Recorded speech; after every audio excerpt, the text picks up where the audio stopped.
कहिए दोस्तों कहाँ चला था? बायोडाइवर्सिटी समझ लिए थे ना? कोई दिक्कत है ना? आइए क्वेश्चन पर। आप कुछ नहीं बनाने वाला, याद करने वाली चीज है। आइए, जैव विविधता जानिए। जैव विविधता क्या है समझे, जैव विविधता प्रकार को समझे, जैव विविधता के महत्व को समझे, जैव विविधता संरक्षण समझे। अब उसके बाद वन्य जीव अभयारण्य, ये राष्ट्रीय उद्यान, यही सब चीज भूगोल में याद करते होंगे आप, ठीक है।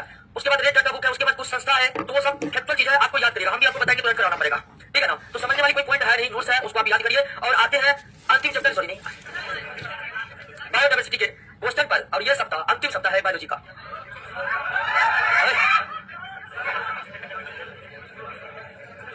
ये जो सिनेमा वाला माहौल बनाते हैं, ठीक है। चलिए, रविवार को तो क्लास था, क्लास रखे थे, इतना सुपर दही खाए, ठीक है। उसके बाद तो मदहोश हो गए, सही बात, ठीक है। चलिए, इस बार सही बताते हैं, कगड़िया का दही था और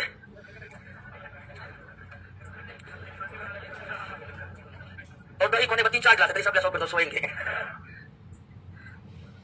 देखिए दही वाले तो यही है, ठीक है। सही में दही बहुत लाजवाब खिलाया, वैसा दही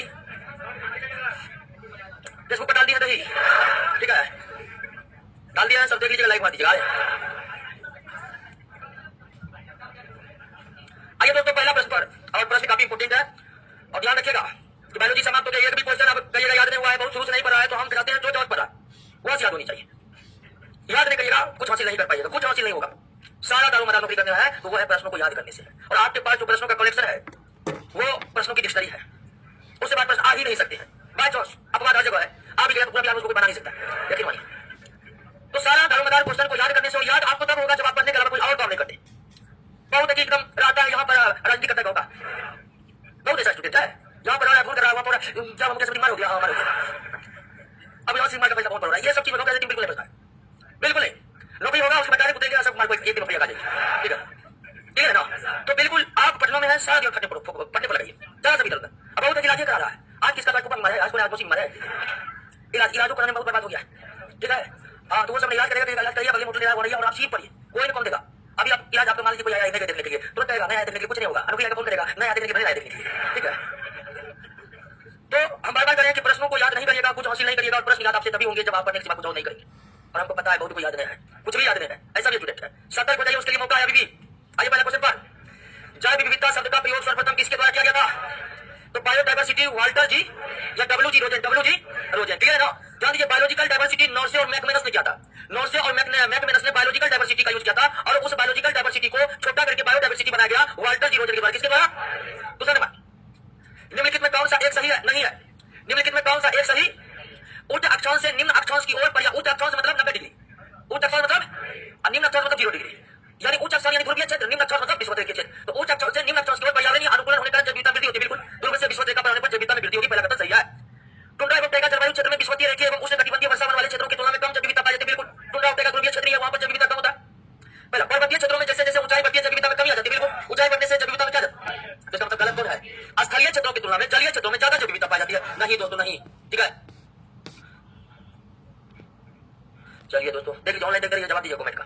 तीसरा, एक समुदाय के जीव जंतु और वनस्पति एवं दूसरे समुदाय के जीव जंतु और वनस्पति के बीच पाई जाने वाली विविधता को क्या कहते हैं? इसे क्या कहते हैं?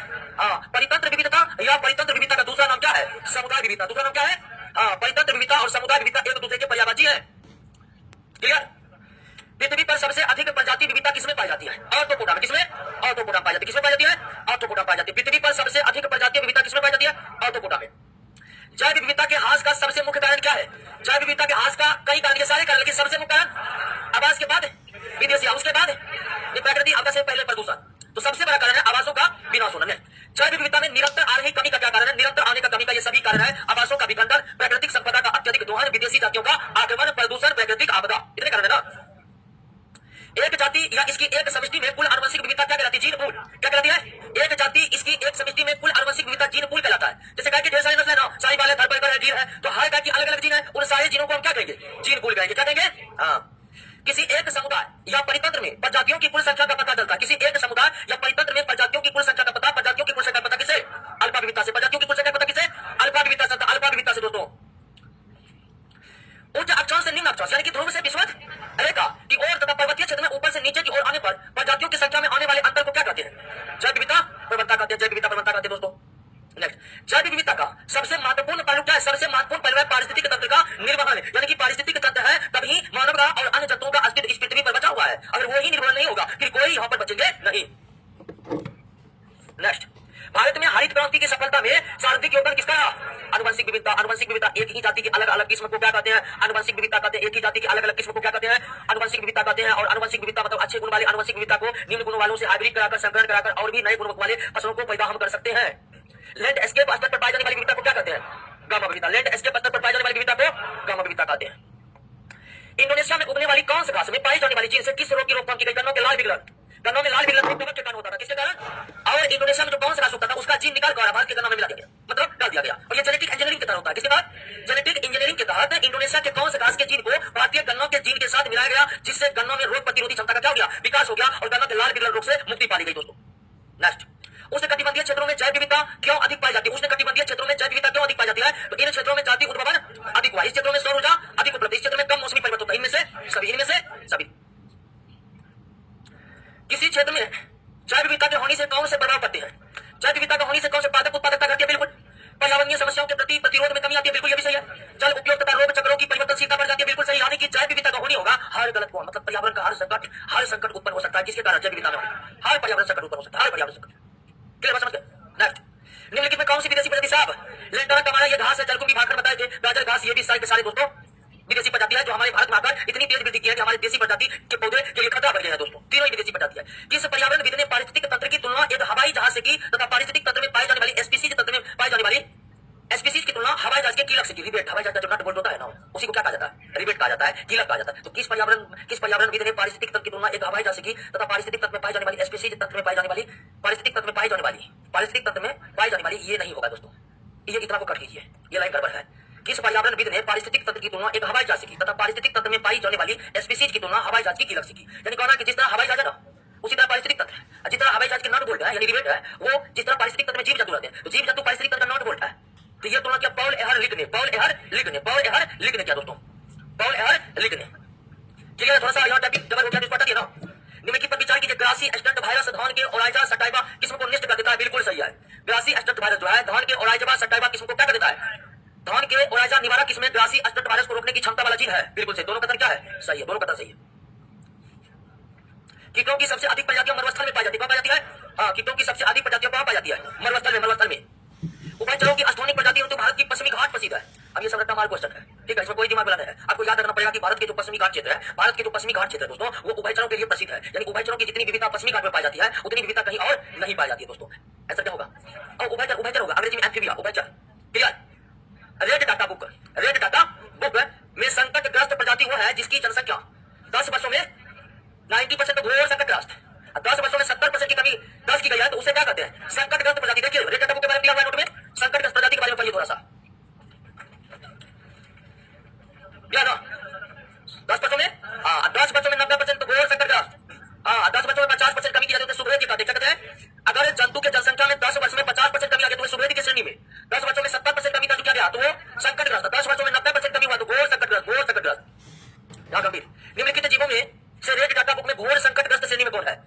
तो ग्रेट इंडियन मस्टर्ड है घोर संकटग्रस्त में, शेल्डन कॉर्सर है, हिमालयन बटेर है, सुनहरा लंगूर घोर संकटग्रस्त नहीं है दोस्तों, संकटग्रस्त श्रेणी में है। ठीक है, सुनहरा लंगूर किस श्रेणी में है? संकटग्रस्त श्रेणी में है। यहाँ पर घोर या गंभीर संकटग्रस्त की बात हो रही है। घोर अथवा गंभीर संकटग्रस्त की श्रेणी में ये great Indian mustard, Sheldon Corsair ये पक्षी है क्या दोस्तों? पक्षी है। हिमालयन बटेर भी क्या है? पक्षी है। साइबेरियन क्रेन भी क्या है? 1 2 3 5। जबकि सुनहरा लंगूर अभी गंभीर अथवा घोर संकटग्रस्त की श्रेणी में नहीं पहुंचा है। या किस श्रेणी में है? संकटग्रस्त श्रेणी में है। सारा जंतु का लिस्ट हम दे दिया है, अब पढ़िएगा। रेड डाटा बुक दिया हुआ है जी। हाँ, अंडमान का सफेद दांत छुछुंदर तथा निकोबार का सफेद पूंछ वाला छुछुंदर रेड टाटा के किस श्रेणी में? घोर संकटग्रस्त। घोर की जगह गंभीर शब्द इस्तेमाल किया जाता है। किसका इस्तेमाल किया जाता है? गंभीर शब्द इस्तेमाल किया जाता है। नेक्स्ट, रेड डाटा बुक में सुभेदी श्रेणी में शामिल निम्नलिखित में किस जीव का प्राकृतिक आवास भारत में नहीं है? चीता। हालांकि हाल फिलहाल में चीता को भारत में लाया गया है, लेकिन वो अभी उसका प्राकृतिक आवास नहीं है। अब वहां उसका 2 पीढ़ी आएगा तब हम कहेंगे उसका प्राकृतिक आवास। तो चीता भारत में खत्म हो गया तो उसके सारे प्राकृतिक आवास नष्ट हो गए थे सारे, लेकिन हाल फिलहाल में लाए गए तो प्राकृतिक आवास तो है। प्राकृतिक आवास तो जहां थे वहां थे। भारत में किस एकमात्र राष्ट्रीय उद्यान में उड़ने वाली गिलहरी नाम तथा अरुणाचल प्रदेश। हाँ, ये उड़ता नहीं है, कूदता ऐसे है कि लगता है कि उड़ता है। समझिए समझे। हाँ, वास्तविकता यह है कि उड़ते नहीं है, लेकिन एक पेड़ से दूसरे पेड़ पर जाते ऐसे है कि आपको दिखने में ऊपर लगेगा कि उड़ गया है। नाम दफा अरुणाचल प्रदेश में कहा अरुणाचल प्रदेश में दोस्तों। नेक्स्ट, निम्नलिखित में कौन एक स्वास्थ्य संरक्षण नहीं है? चिड़ियाघर स्वास्थ्य है। चिड़ियाघर किसके अंतर्गत आते हैं? बायोस्थान। स्वास्थ्य बायोस्थान समझाते कि नहीं? कार्य कौन स्वास्थ्य नहीं है? चिड़ियाघर कब जीव को उनके अपने प्राकृतिक आवास से ले जाकर कहीं और संरक्षित करते हैं तो उसे क्या कहते हैं? स्वास्थ्य नहीं, बायोस्थान। और चिड़ियाघर बायोस्थान है। निम्नलिखित पर विचार कीजिए, जीव जंतुओं एवं वनस्पतियों का उनके प्राकृतिक आवास में संरक्षण स्वास्थ्य संरक्षण कहलाता है। जीव जंतु एवं वनस्पतियों का उनके प्राकृतिक आवास में संरक्षण स्वास्थ्य संरक्षण कहलाता है। बिल्कुल सही है। बायोस्थानीय संरक्षण विधि में पौधे एवं जंतु का संरक्षण उनके प्राकृतिक आवास से बाहर किसी विशेष तौर पर क्या कहते हैं? ये भी क्या है? दोनों कथन क्या है? सही है। दोनों कथन क्या दोस्तों? सही है। दोनों कथन सही है। निम्नलिखित में कौन जैव विविधता संरक्षण के बायोस्थानीय विधि नहीं है? बायोस्थानीय विधि नहीं है कौन? राष्ट्रीय उद्यान। नेशनल राष्ट्रीय उद्यान जो है यह आपका स्वास्थ्य है। क्या है? स्वास्थ्य है। नेक्स्ट, जैव विविधता के अंतर्गत निम्नलिखित में किसको शामिल किया जाता है? सारी विविधता जैव विविधता कहलाती है। जैव विविधता के अंतर्गत जमीनी विविधता भी, जलीय विविधता भी, पारिस्थितिक विविधता भी, जाति विविधता भी, आनुवंशिक विविधता भी, जितनी प्रकार की विविधता है सारे के सारे जैव विविधता है। क्लियर? राष्ट्रीय उद्यानों में किसी भी प्रकार के मानव गतिविधि की अनुमति नहीं होती। बिल्कुल नहीं। जो नेशनल पार्क होते हैं उसमें मानव गतिविधि की किसी भी प्रकार की अनुमति नहीं होती। राष्ट्रीय उद्यान को अभ्यारण्य में तथा एक अभ्यारण्य को राष्ट्रीय उद्यान में राज्य सरकार परिवर्तित कर सकती नहीं। राज्य सरकार अभ्यारण्य को राष्ट्रीय उद्यान बना सकते हैं, लेकिन राष्ट्रीय उद्यान का अभ्यारण्य वन्यजीव अभ्यारण्य में मानव गतिविधि होती है, लेकिन राष्ट्रीय उद्यान में कोई मानव गतिविधि। तो राज्य सरकार जो है अभ्यारण्य को राष्ट्रीय उद्यान बना सकता है, लेकिन राष्ट्रीय उद्यान का अभ्यारण्य नहीं बना सकता। बायोस्फीयर रिजर्व के बाहरी भाग में मानव के बसने तथा परंपरागत कार्यों करने की अनुमति होती है। बिल्कुल ये भी होती है। जो बायोस्फीयर रिजर्व होते हैं वहां उसके बाहरी भाग में मानव की बसने की अनुमति होती है, लेकिन वही मानव बस सकते जो वहां के लोकल है। बाहरी कोई वहां जाकर जमीन खरीद कर बस नहीं सकते। जैसे गिर जो है एक वन्यजीव अभ्यारण्य है, लेकिन वहां के जो लोकल लोग हैं वहां पर उसको केवल वहां बसने का अधिकार है, लेकिन बाहर से बिहार में जाकर उनकी जमीन खरीदेंगे ये संभव नहीं है। एक और तीन क्या है? दो क्या है? गलत है। वन्यजीव अभ्यारण्य को राष्ट्रीय उद्यान बनाए जा सकते हैं, लेकिन राष्ट्रीय उद्यान को वन्यजीव अभ्यारण्य नहीं बनाए जा सकते हैं। भूमंडल का सबसे बड़ा जैव विविधता वाला क्षेत्र कौन है? कौन है? पश्चिमी हिमालय दोस्तों। नहीं सॉरी, अमेजन का नहीं, अमेजन का। भारत का भूमंडल, भूमंडल मतलब पृथ्वी, पृथ्वी का सबसे बड़ा जैव विविधता वाला क्षेत्र अमेजन का वर्षावन। अमेजन का वर्षावन ये सबसे बड़ा जैव विविधता वाला क्षेत्र है। भारत में बाघों को संरक्षित करने के लिए प्रोजेक्ट टाइगर कार्यक्रम की शुरुआत कब की गई? 1973 में। प्रोजेक्ट टाइगर कार्यक्रम की शुरुआत 1973 में किया गया। प्रोजेक्ट टाइगर की शुरुआत 1973 में किया गया। भारत में गेंडों की मुख्य संरक्षण कौन है? काजीरंगा का है, लेकिन मानस असम, जलदापारा पश्चिम बंगाल, यहाँ पर भी एक सिंगल गेंडा है। ठीक है ना? तो मानस अभयारण्य होगा, अभयारण्य। तो मिस्टेक है, अभयारण्य लिखा हुआ। अब या रंग होता है। तो इन सभी में गेंडों की उपस्थिति है दोस्तों। काजीरंगा कुछ ज्यादा फेमस है, लेकिन यहाँ पर भी यानी मानस असम, जलदापारा पश्चिम बंगाल में, जलदापारा है, यहाँ पर भी गेंडों की उपस्थिति है। इनमें से सभी होगा इसका आंसर। नेक्स्ट, भारत के किस हॉट स्पॉट वाले क्षेत्र में संकटग्रस्त श्रेणी में शामिल लाल पांडा? लाल पांडा पाए जाते कहाँ? पूर्वी हिमालय क्षेत्र में। लाल पांडा कहाँ पाए जाते हैं? पूर्वी हिमालय के क्षेत्र में। हॉट स्पॉट अवधारणा का संबंध स्थलीय परितल से है। बिल्कुल। देखिए, पृथ्वी पर कई ऐसी जगह है जहां पर जैव विविधता बहुत ज्यादा अत्यधिक पाई जाती है, अत्यधिक, है ना? भारत में हर जगह जैव विविधता है, लेकिन हिमालय क्षेत्र में क्या है? बहुत ज्यादा है। वहां आपको ढेर सारे टाइप के जीव जंतु मिलेंगे। पृथ्वी का ऐसे क्षेत्र जहां की जैव विविधता आसपास के क्षेत्रों की तुलना में काफी ज्यादा होता है, उसे क्या कहते हैं? हॉट स्पॉट कहते हैं। तो हॉट स्पॉट का संबंध स्थलीय परितल से है, जबकि हॉट स्पॉट का संबंध सागरीय परितल से है। ठीक है? हॉट स्पॉट की अवधारणा स्थलीय संबंध स्थलीय परितल से है, और हॉट स्पॉट की अवधारणा का संबंध सागरीय परितल से। दोनों कथन क्या है? पारिस्थितिक विविधता के अंतर्गत शामिल है। पारिस्थितिक विविधता में क्या है? शामिल है तीनों शामिल है। अल्फा बीटा गामा तीनों शामिल है दोस्तों। कोई दिक्कत? नेक्स्ट, रेड डाटा बुक किसे शामिल किया जाता है? सबको। रेड डाटा बुक में भिन्न जंतुओं की 9 श्रेणी बनाई गई। कितने श्रेणी? 9 श्रेणी बनाई गई। 9 श्रेणी में आपको विलुप्त वाला भी है, दुर्लभ भी है, आपत्तिग्रस्त भी है, संकटग्रस्त भी है, घोरग्रस्त भी है, सुवेद भी है। निम्नलिखित पर विचार कीजिए। रेड डाटा बुक का प्रकाशन IUCN द्वारा किया जाता है। IUCN यानी कि international union for conservation of nature की लाल सूची में प्रजातियों को उसकी स्थिति के अनुसार 9 श्रेणियों में रखा गया है। ये सही है। IUCN का स्थापना 1947 में हुआ। तीनों कथन क्या है? तीनों कथन सही है। निम्नलिखित पर विचार कीजिए। भारत में आम लगभग 1000 से भी अधिक प्रजातियां। बिल्कुल। अमेजन के वनों में पादपों की स्पीशीज की संख्या लगभग 40,000 है। सही। अमेजन का वर्षावन ब्राजील में पाया जाता है, ब्राजील और दक्षिण अमेरिकी देशों में पाया जाता है। कौन सी प्रजाति विलुप्त है? डोडो पक्षी मॉरिशस में पाया जाता है। एस्टिलर सिका रूस में पाया जाता है, रूस में पाया जाता था, विलुप्त हो गया। थाईलैंड भी म्यांमार सब देशों में पाया जाता है। ठीक है? ये सारे जिसमें डोडो पक्षी है, ये सारे अब जो है खत्म हो चुके हैं, यह पृथ्वी पर नहीं पाए जाते हैं। नेक्स्ट, ध्रुवों से विषुवत रेखा की ओर जैव विविधता में आते आते क्या होगी? वृद्धि होगी। ध्रुवों से विषुवत रेखा की ओर जैव विविधता में क्या होगी? वृद्धि होगी। नेक्स्ट, निम्नलिखित कथनों पर विचार कीजिए। विश्व में हॉट स्पॉट की संख्या 35 नहीं 36 है। कितना है? 36 टोटल हॉट स्पॉट की संख्या कितना? विश्व के 8 हॉट स्पॉट क्षेत्र को अत्यधिक हॉट स्पॉट के श्रेणी में रखा गया। बिल्कुल। यानी कथन तो क्या है? हालांकि जब एग्जाम में पूछा था, ये पूछा था, दोनों सही था, लेकिन हाल फिलहाल में 35 से बढ़कर हॉट स्पॉट की संख्या कितनी होगी? 36 होगी। इसलिए वर्तमान समय में कथन क्या हो गया है? गलत हो गया। अब हॉट स्पॉट समझे कि ना? जहां जैव विविधता आसपास के क्षेत्रों की तुलना में बहुत ज्यादा हो। वन्य जीव अपराध नियंत्रण ब्यूरो नई दिल्ली में स्थित है। कौन दोस्तों? नई दिल्ली में। वन्य जीव अपराध नियंत्रण ब्यूरो का मुख्यालय कहां है? नई दिल्ली में है। प्रथम पृथ्वी से ब्राजील के रियो डी जेनेरियो में 1972 में हुआ था। ब्राजील के रियो डी जेनेरियो में 1972 में हुआ था। जैव विविधता से संबंधित कार्टाजोना प्रोटोकॉल समझौता 29 जनवरी 2000 को लागू हुआ। अति बना था, लेकिन 11 सितंबर 2003 को लागू हुआ था। 11 सितंबर 2003 को। अब बना था 29 जनवरी 2000 को।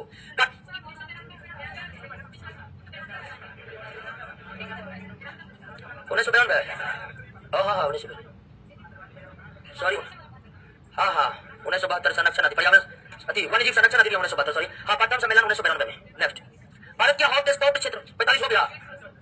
हाँ, भारत के हॉटस्पॉट क्षेत्र में शामिल है पूर्वी हिमालय, पश्चिमी घाट, दोनों शामिल है।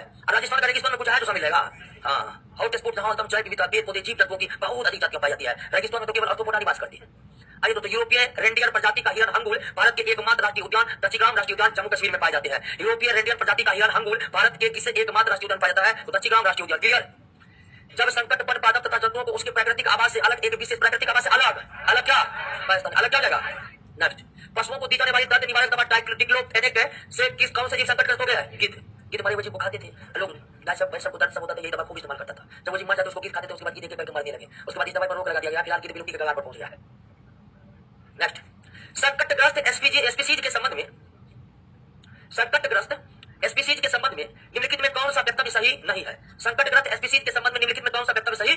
स्पीसीज की संख्या क्रांतिक सीमा से भी कम रह गया हो, ये स्पीसीज संकटग्रस्त है। इस श्रेणी में सुभेद दुर्लभ दोनों प्रकार नहीं। संकटग्रस्त श्रेणी के निम्नलिखित में कौन सा वक्तव्य सही नहीं है? तो ये देखिए डी सही है, कहा कि इस श्रेणी में सुभेद तथा दुर्लभ दोनों प्रकार के स्पीसीज को शामिल किया जाए। बिल्कुल, ये संकटग्रस्त श्रेणी ही अलग है, अलग श्रेणी है ना। तो स्पीसीज की संख्या क्रांतिक सीमा से कम रह गया हो, बिल्कुल ये सही है। ये स्पीसीज संकटग्रस्त है, इसलिए संकटग्रस्त स्पीसीज है। इन श्रेणी में उन जाति को रखा गया जिसके विलुप्त होने का भय बना हो, ये भी सही है। लेकिन इस श्रेणी में सुभेद को नहीं है। संकटग्रस्त और घोर संकटग्रस्त और सुभेद की अलग अलग श्रेणी है डाटा बुक में। ये डी नंबर जो है क्या है? गलत है आपका, क्या एकदम सही। नेक्स्ट, भारतीय पशु कल्याण बोर्ड कहाँ है? चेन्नई में। पशु कल्याण बोर्ड कहाँ है? नेक्स्ट, निम्नलिखित में कौन बायोस्फीयर या जैवमंडल आगार नहीं है? जिम कॉर्बेट उत्तराखंड, ये नेशनल पार्क है। ये क्या है? हाँ, ये जैवमंडल रिजर्व, बायोस्फीयर रिजर्व, ये जिम कॉर्बेट का नेशनल पार्क है, नेशनल पार्क। नेक्स्ट, कौन सा विकल्प सही सम्मिलित नहीं है? घाना राजस्थान में है, रंगथिट्टू कर्नाटक में है, बेतालथंगर बिहार, पश्चिमी बिहार तमिलनाडु में है, मालापट्टी आंध्र प्रदेश में है। मालापट्टी नीला पट्टू होता है, नीला पट्टू, नीला पट्टू। मालापट्टी मिस्टेक्स आ गया है, गलत है आपका कौन? घाना पश्चिमी बिहार राजस्थान में, मध्य प्रदेश में नहीं है। बाकी रंगथिट्टू, बेतालथंगल, नीला पट्टू, मालापट्टी नहीं होता, क्या होता है? नीला पट्टू। नीला पट्टू कहाँ है? ये सब याद करने वाला, गूगल में डाटा मिलेगा, सब याद करने का। कौन विकल्प सही समय? सुल्तानपुर तो हरियाणा में है। सुल्तानपुर कहाँ है? चिल्का हिसाब, ये सही है। चिल्का कहाँ है? कोटिंगा आंध्र प्रदेश में है। कोटिंगा कहाँ है? आंध्र प्रदेश। कुमारकोम केरल में है। कुमारकोम कहाँ है? केरल में। कोटिंगा आंध्र प्रदेश में है। चिल्का हिसाब, ये सही है। सुल्तानपुर हरियाणा में है। सुल्तानपुर कहाँ है? नेक्स्ट, गोवा के मांडवी नदी के किनारे सलीम अली पक्षी विहार स्थित है। सलीम अली पक्षी विहार, ये पक्षी विहार है। एक सलीम अली वन्यजीव अभयारण्य जम्मू कश्मीर है कि सलीम अली पक्षी विहार गोवा के मांडवी नदी के तट पर स्थित है।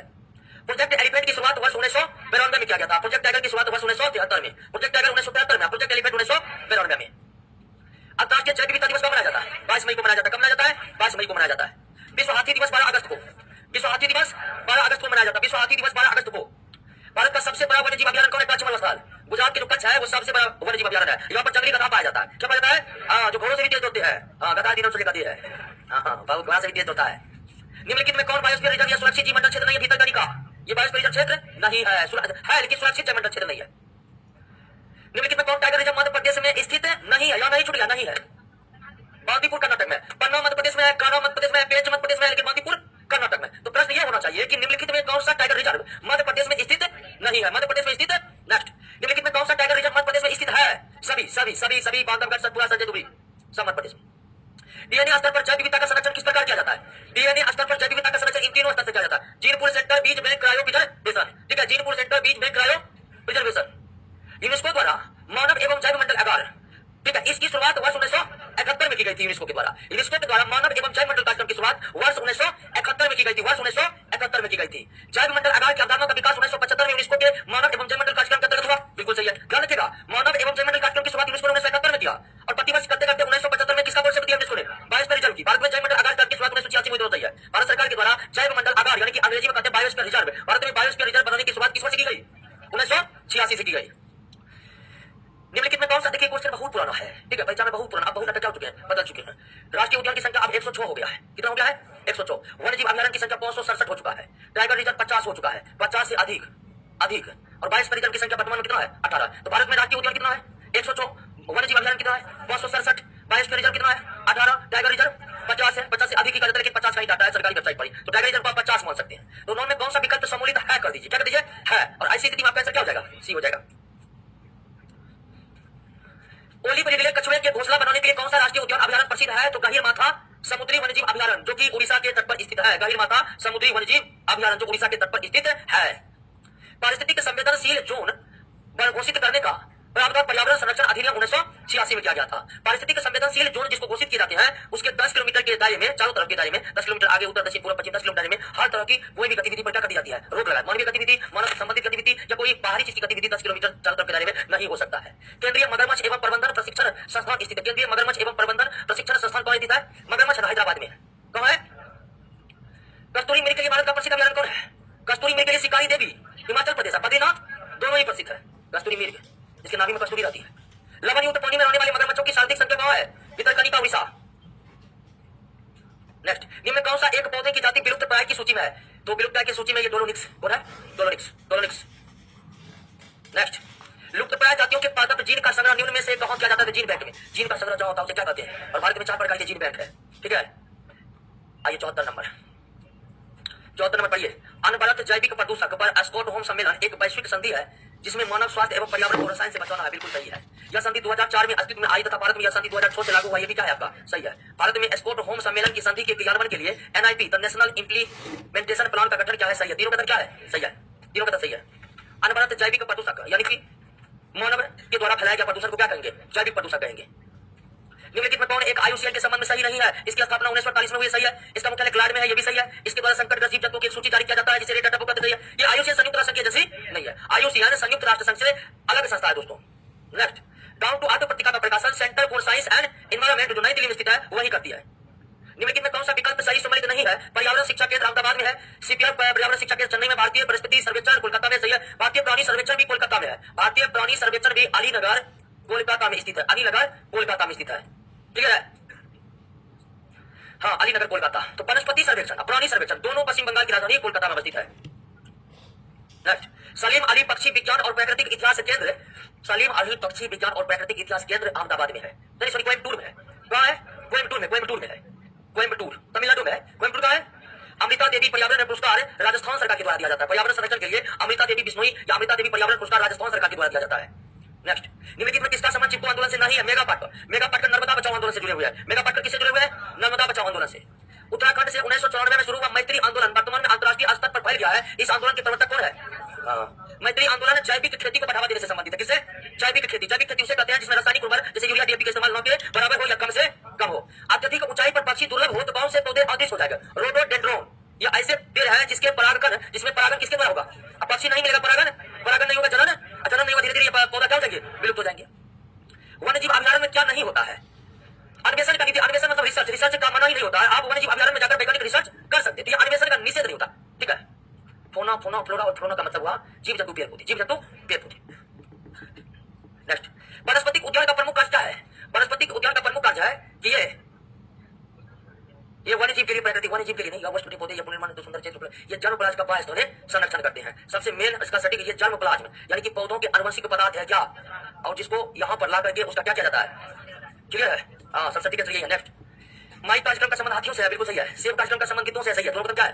माइक कार्यक्रम हाथी से, सेब कार्यक्रम गिद्ध से। माइक कार्यक्रम हाथी संरक्षण से, सेब कार्यक्रम गिद्ध संरक्षण से। निम्नलिखित में कौन सा क्षेत्र यूनेस्को के विश्व के प्राकृतिक धरोहर स्थल के शामिल? सभी।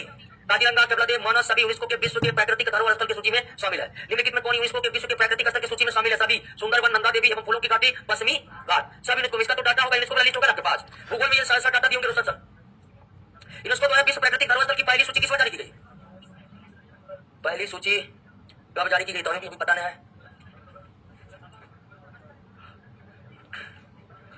इसको छोड़ दे, इसको पता करना भी तुमको याद नहीं आ रहा। पहली सूची 72 है कि 75 है? 72 है। क्लियर है? चलिए, इसका आपने खोजना है। आगे बढ़ जाते हैं। यदि आप घड़ियाल को उसको प्राकृतिक आवास में देखना है तो जाइए कहाँ? चंबल की नदी। चंबल का डाकू सब परिचित था, आदमी को मार के मगरमच्छ को खिला देता था।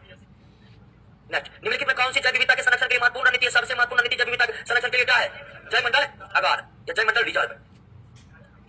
सार्वत्रिक जैव विविधता कौन पाई जाती है? सौंत घाटी में। सौंत घाटी केरल में है। इतना घना जंगल है कि पक्षी की चहचहाट भी बाहर नहीं निकल पाते, इसलिए इसका नाम क्या पड़ गया है? सौंत घाटी। समझे कि नहीं समझे? नेक्स्ट, निम्नलिखित पर विचार कीजिए। भारत का सबसे बड़ा राज्य गुजरात का कच्छ है, बिल्कुल। सबसे छोटा असम का डिब्रू सैखोवा है। दोनों का क्या है? सही है। निम्नलिखित पर विचार कीजिए। केरल के सौंत घाटी नीलगिरी जयमंडल आरक्षित क्षेत्र में स्थित है, सही है। उत्तराखंड की फूलों की घाटी नंदा देवी के जयमंडल आरक्षित क्षेत्र में शामिल है, बिल्कुल। सौंत घाटी नीलगिरी में, फूलों की घाटी नंदा देवी में। सौंत घाटी नीलगिरी में, फूलों की घाटी नंदा देवी में। निम्नलिखित में कौन सा कथन सही नहीं है? भारत का प्रथम बायोस्फीयर नीलगिरी, सही है। भारत का प्रथम राष्ट्रीय उद्यान जीव कार्गोट जो पहले हेली नामक नेशनल पार्क, सही है। भारत का पहला हाँ, ये डी नंबर गलत है। भारत का सबसे बड़े क्षेत्रफल वाला टाइगर रिजर्व क्षेत्र राजाजी नहीं है बल्कि नागार्जुन सागर, कर्नाटक। नागार्जुन सागर वाला जो है, नागार्जुन सागर है ना, वो सबसे बड़ा है। आगे बढ़े। वन्य जीव कानून, वन्य जीव संरक्षण कानून 1972 में जीवों को 6 अनुसूची में बांटा गया। कितने अनुसूची में? 6। यानी जीवों के जो कैटेगरी बनाए गए हैं वो 6 कैटेगरी बनाए गए हैं। IUCN में प्रकाशित रेड डाटा बुक में आपत्तिग्रस्त जिसकी जो विलुप्त होने के कगार पर उसकी संख्या 1000 से अधिक, 10,000 से कम, 1000 से अधिक लेकिन 10,000 से कम। भारत के किस राज्य में वन्य जीव अभयारण्य सबसे अधिक है? महाराष्ट्र। राष्ट्रीय उद्यान सबसे अधिक मध्य, राष्ट्रीय उद्यान सबसे अधिक मध्य प्रदेश में। वन्य जीव अभयारण्य सबसे ज्यादा नेक्स्ट। निम्नलिखित में कौन सा एक टाइगर संरक्षित क्षेत्र नहीं है? दक्षिग्राम। दक्षिग्राम में टाइगर नहीं पाया। दक्षिग्राम जम्मू कश्मीर में, यहाँ टाइगर की उपस्थिति नहीं है। नेक्स्ट। निम्नलिखित में कौन सा टाइगर संरक्षित क्षेत्र बिहार में है? वाल्मीकि। वाल्मीकि पलामू झारखंड में है। जैव विविधता के साथ मनुष्य के परंपरागत जीवन में संरक्षण के लिए सबसे महत्वपूर्ण रणनीति निम्नलिखित में किस एक की स्थापना करने में निहित है? तो जीव मंडल रिजर्व है। जो जीव मंडल रिजर्व होता है जैसे नीलगिरी, तो उसमें जैव विविधता के साथ किसका संरक्षण होता है? मनुष्य का। जैसे नीलगिरी जैव मंडल जो बनाएगा, नीलगिरी में तो जो प्राकृतिक छटा है उसको तो संरक्षित किया गया है, और उसके साथ साथ नीलगिरी के जो मूल निवासी होंगे, आदिवासी को आदिवासी नीलगिरी में जोड़ा जाता है ना।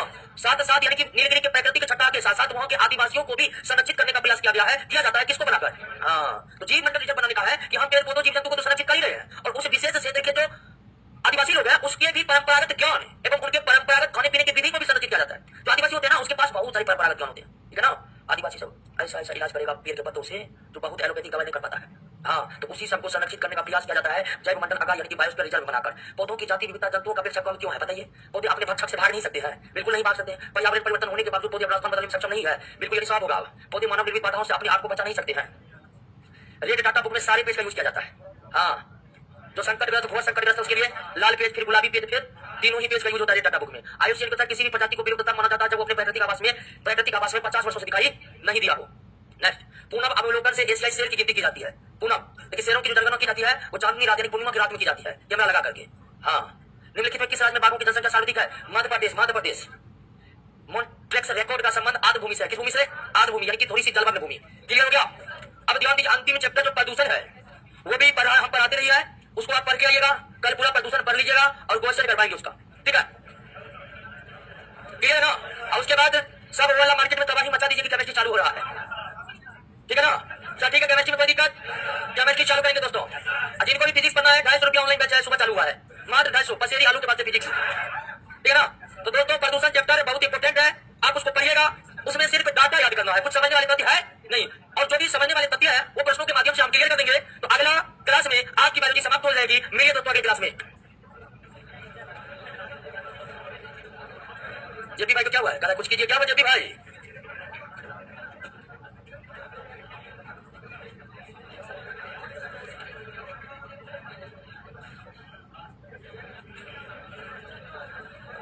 ये देखिए छोटा वाला चाबी किसका है? इतना छोटा सा।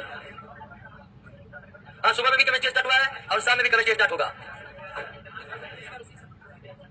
अरविंद कुमार पाल, एक के पूनम रावत, कुमकुम कुमारी, सुरभि कुमारी, टुंड्रा उपत्यका ध्रुवीय क्षेत्र को कहते हैं। अब भूगोल पढ़िएगा थोड़ा, उसमें टुंड्रा उपत्यका जलवायु वाला चैप्टर। कुमकुम कुमारी ज्योग्राफी में जलवायु वाला चैप्टर आप थोड़ा देख लीजिएगा, आज आपको टुंड्रा उपत्यका पता चल जाएगा। फिजिक्स केमिस्ट्री के बाद होगा सुरभि कुमारी, सैफ अली, पूजा यादव, चंदन ठाकुर। मिलते हैं दोस्तों नेक्स्ट क्लास में। फिजिक्स सुबह में है, ओनली ऑनलाइन है 10 से 12।